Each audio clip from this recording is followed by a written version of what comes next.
All right, there we go. Hi, everybody. This is Jill with the Event Technique in Eventsburgh, and we are doing some really cool interviews with various meeting planners and event people across the United States. And today we are lucky enough to be talking with Ginny Fugino, who is the head of Blacktie-Southflorida.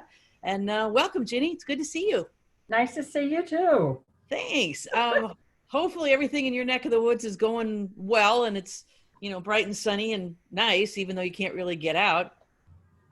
Yeah, it's hot. Yesterday it was in the 90s. Today it's in the 80s. Wow. We need rain. Yeah. We haven't had enough rain. You can have some of what we've had up here in Pennsylvania. Dreadful. Yeah. So anyway, today I just really wanted to take some time and talk with you a little bit about sort of how you got into the business and what prompted you to get involved with nonprofits and how did you start? Well, I'll give you a little background on Ginny Fugino. I have held two hats. I've worn two hats. One is in special events and one is in construction, build, and design. And I think they all have the same kind of steps. You have a plan, you put the plan together, you have the event, and in the construction business, you have the get the CO, certificate of occupancy. When event planning, you have the event and you hopefully make money and you hope it's a success. And I've always loved working with nonprofits, and I worked with a few like the National Quarterback Club, Coach Shula, Cancer Foundation, he opened for his wife. I've worked with the Orange Bowl Committee. I've worked with the Lipton Tennis on all their events for their major advertisers and supporters like Rolex and Adidas and Reebok and all those people that supported the Lipton, which is now the Miami Open. Okay. So I guess, sorry, keep my hands off my face. I guess when I became single, and I at that time, before I became single, I had my own special event company. Well, events are either feast or famine. You have your busy time, and then you have your not so busy time. Well, I needed to get back into another business like the construction, build, design. So I worked for Expo Design Center. And in that process, I heard about Black Tie Cleveland. The woman that started Black Tie Cleveland. And I said, oh my gosh, this would be great. And so I contacted Kenton from Black Tie, Colorado, and asked him about how I could become involved. And I thought it was a great opportunity because then I could support not just 1, 2, 3, or 4 nonprofits. I could support many, many, many nonprofits. Right. And he came to Florida, and we had a group of people come to meet him and stuff. And then he offered me the franchise. So I've been doing it since 2006. Yes. So, and that's how I met you. That's right. Actually, you started, I think, a couple years after me. We started in 2004. You were a huge mentor to me. And shoot. Thank you. You gave me lots of advice and leadership. And I'm always so happy that I got to know you. Oh, well, thanks. Yeah, I'm glad that I got to come down and see you and some of the events that you were doing. That was a lot of fun. Yeah, it's oftentimes really interesting how everybody kind of wanders through things until they land on nonprofits, and all of a sudden, wow, this is really super cool. Really super cool. So now, what kind of events are you doing, either through Black Tie or independently? Well, right now. Well, not right now, this second, but in general. Oh no, like kids in distress, Big Brothers Big Sisters, Boys and Girls Club, ARC, which is a school for special needs kids that has a culinary school. A lot of nonprofits some of the smaller nonprofits need my tools more than maybe the larger ones because they only have 1 or 2 people on their staff. The larger ones have a lot of people. I work with a lot of PR people because they want me to support they write the newsletters and they support the nonprofits. And I'm not a writer. I take photos and I depend on them. But then I do a newsletter like every 2 to 4 weeks to about 10,000 people, which lists the upcoming events for the next 2 weeks. But that brings people back to my website, and that helps support the nonprofits that have events coming up. Yeah. Also, as you know, Jill, when somebody puts an event on the Black Tie calendar, a lot of people, I have over 6,000 people signed up to receive a notification about the event. So that really, really helps. So, and, you know, the photos I take is very important with the marketing and PR, and people love to have their picture taken. So are you just in Miami, or what area does South No, actually? Broward, Dade, Palm Beach, and Key West area. Wow, that's a lot of ground to cover. Right, but most of my members, I'll say, are in the Broward area, you know, in the Broward County, because, you know, that's just been my concentration at this point, so. Have you started to see yet? Now your season runs differently than a lot of other parts of the country, in that you're really busy in that December, January, February. I'm busy starting in September through May. Okay. Yeah, so I have a lot of, it slows down the middle of December and into January, but after that it picks up. Yeah. So. Yeah. So are you starting to see in your neck of the woods events begin to stack on one another now? Well, I've taught my members to look at the calendar, because as a member, you can go backwards and you can see what everybody had on their calendar in January of 2013, or, you know, so that people don't step on each other, but it happens once in a while. Yeah. And the biggest thing is people are getting more and more comfortable with looking backwards to see what events were done. And I think the event calendars on Blacktie-South Florida is very important, so that people can see. And you can even see where events have been added for the upcoming months. Yeah, that was in my next question. Are you starting to see more of the events that have been canceled now or postponed February, March, April, now being shoved to the summer? Or are they going to next fall? Only a couple went to June, and I have a feeling those might change. A lot of them have gone to September and October. Okay. So, yeah, and some of them are during the week instead of on the weekend, so they're not jumping on events that have happened year after year after year on a Friday night or on a Saturday night. Yeah. So. When you're working with some of the nonprofits, how are you encouraging them to keep in touch with people? Because of course they need the event coming up, but then are they doing anything else to keep in touch? Well, again, one of the tools that Blacktie has is that they can download all, you know, from past events. They can download all the emails to their email blast site on Blacktie, and therefore they can send e-blast to people that have attended in the past. Because a lot of times those people that have attended in the past are so busy they don't look at the calendar on Blacktie, but when they get a notification from the nonprofit they support, then that goes, oh my gosh, yeah, they have an event coming up. So okay, cool. Okay, it's always fun to go back just briefly and look at what you thought one of your best events was. These are usually pretty easy. You know, most people are pretty proud of the event that they've worked on that really just was fabulous. So what was one of your favorites? That I actually worked on myself? Yep. Yeah, it was the National Quarterback Club. Oh, wow. Benefiting the Shula Cancer Foundation, again, that he set up for his wife. And it was fun to see Coach Shula and Wayne Huizinga, who has since passed away, at the event. And the number 1 and number 2 quarterback from every football team, NFL, AFL, were at the event at the Doral Country Club. And it was just a great event. And I mean, they raised some really nice money, and I can't imagine. That had to be crazy.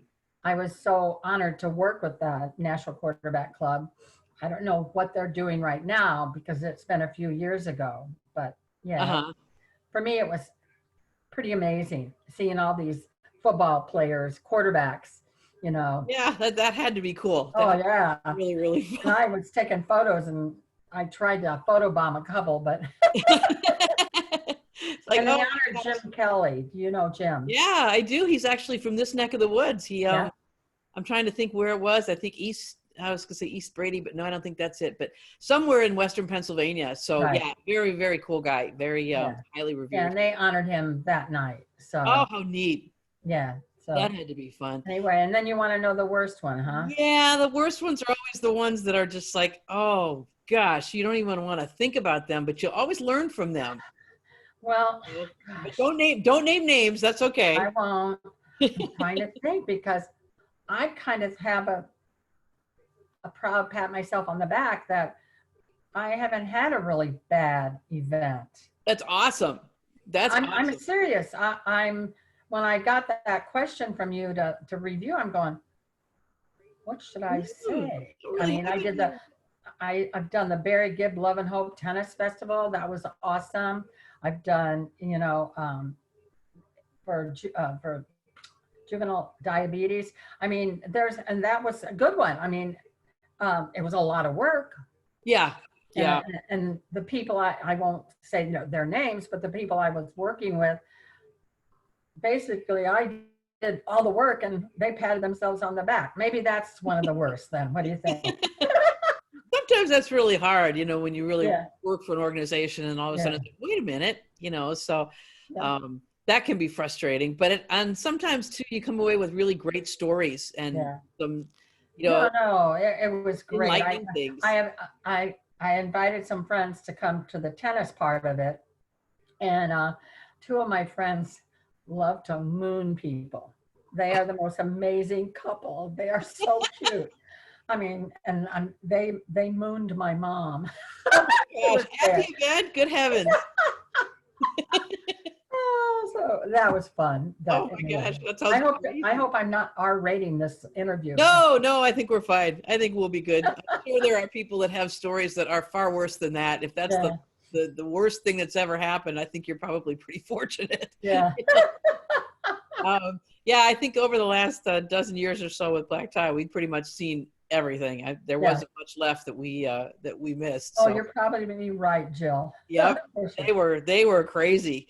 So now, let's shift gears a little bit to the environment now. What are you, how are you working with your nonprofits to get them ready for when everything actually opens back up again, and then it's off to the races? Well, the biggest thing right now that I'm trying to do is the people that had to cancel their events, and a lot of times it was because it was not going to have people being so close together. Right. I'm saying, okay, everybody who signed up for this event, don't ask for your money back, because instead of getting a drink and some food for $75, you can contribute that as a donation to the nonprofit. So I'm trying to make it work for the nonprofit that had to cancel. Yeah. So in some cases, some of the nonprofits are doing where it's food and beverage, all different restaurants are there serving food. The restaurants are closed now. So they can't even do it. They can't even have the event because they can't expect the restaurant to come and serve to 500 people, their food. So I'm asking people to, okay, you were planning on coming to an event. It's been canceled, and a lot of it has to do with, food and beverage. Mm-hmm. Why don't you donate what you would have paid, or something close to what you would have paid? I'm using $75 as a, one, but some of them are like $250. They could just donate $125 to the nonprofit, and that could still help the nonprofit through their bad times. Yeah, actually, that's really a good idea. At this point, I think people sort of just don't really understand how important those donations are to the nonprofit. Yeah. You know, one of the things that we've been telling a lot of folks is that you need to continually keep in touch with your donor base and your vendors and Yes. your sponsors so that they don't think you've gone to ground and disappeared, you know. Right. So that's something that's really, I think people have a tough time doing because it involves money and people are always uncomfortable having that discussion, you know. Yeah. But And I'm finding that there's so many people, especially on Facebook, trying to reach out for a donation, and I'm not saying anything bad about it. I don't blame them, but right. I'm encouraging my members to reach out and say, listen, sorry, we can't have the event. If you, you know, were planning on coming and you didn't want to pay the $75 or $150, please donate something to our cause. Yeah. So, you know. I understand that. Have you seen any that have actually changed the formats of their events? That are Not yet. up, or are they all in No. kind of in a holding pattern? Yeah, they're in a holding pattern. So, Okay. I mean, the ones that have changed their dates, like June was one of my events, and they changed it to September, and it's at Seminole Hard Rock. Well, Seminole Hard Rock is closed right now. Yes. Yeah, so it's going to be tough. I don't know when it's going to open. I hope things get better, but you know, it's still out there, sweetie. Yeah.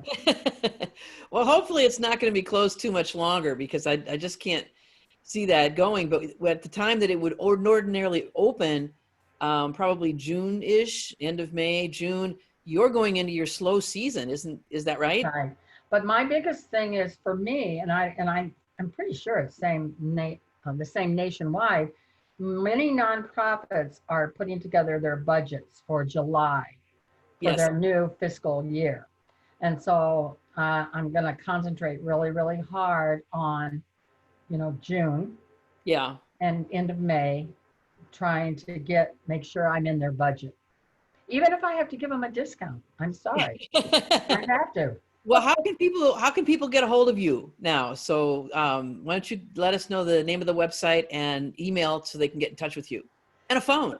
Okay. Oh, okay. My phone number is 954-707-2970. And my website is Blacktie-Southflorida.com. And my email is kind of long. It's Ginny, Ginny .btsf@blacktie-southflorida.com. Gotcha.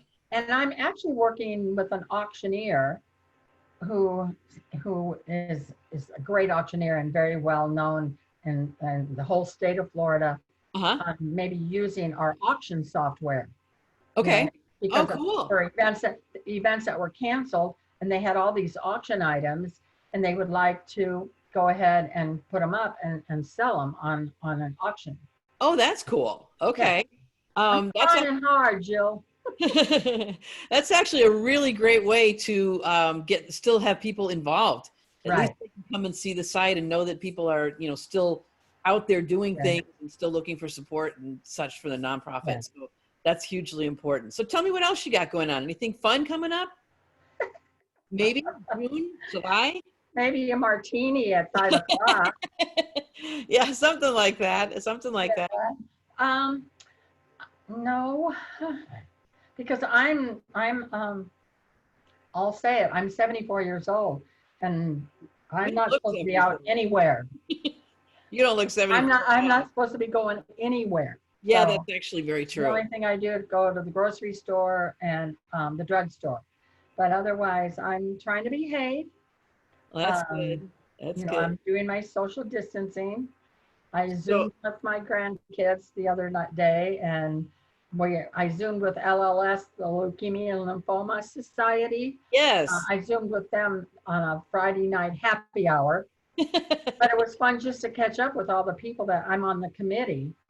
My brother is a lymphoma survivor, so I'm very passionate about that organization. So I'm on the committee, so it was good to see the people on the committee. I'll bet. And we had to hold up our favorite drink.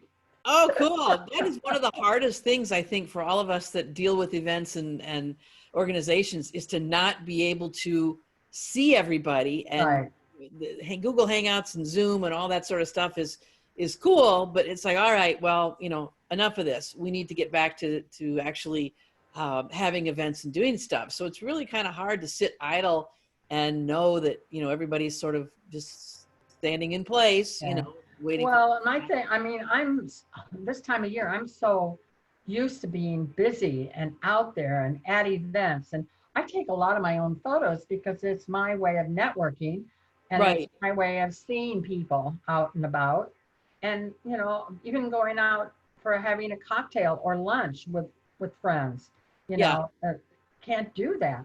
I'm not a very good at being static. Yeah, I think I like to be electrical. yeah, I think most of us fall into that same category where it's like, Yeah. oh, gee whiz, what are we doing today? We're used to running with our hair on fire, and all of a Yeah. sudden now that's not happening. So, well, hopefully by early summer, things will open up a little bit and we'll be a little more on the road to getting things back to Yeah. whatever the new normal is going to be.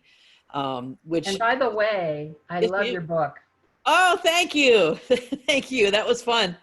There's actually a lot of cool information in there. Yeah. Most of it, I wish I had about 30 of them my, my, to give my, to my nonprofits. my experience from having, dealt with so many nonprofits over the years. And it's always cool to work with them. And then sometimes you run into them where like they had a great event. It was a lot of fun. Everybody loved it and they made no money. Right. Like, wow, guys, what happened here? Yeah.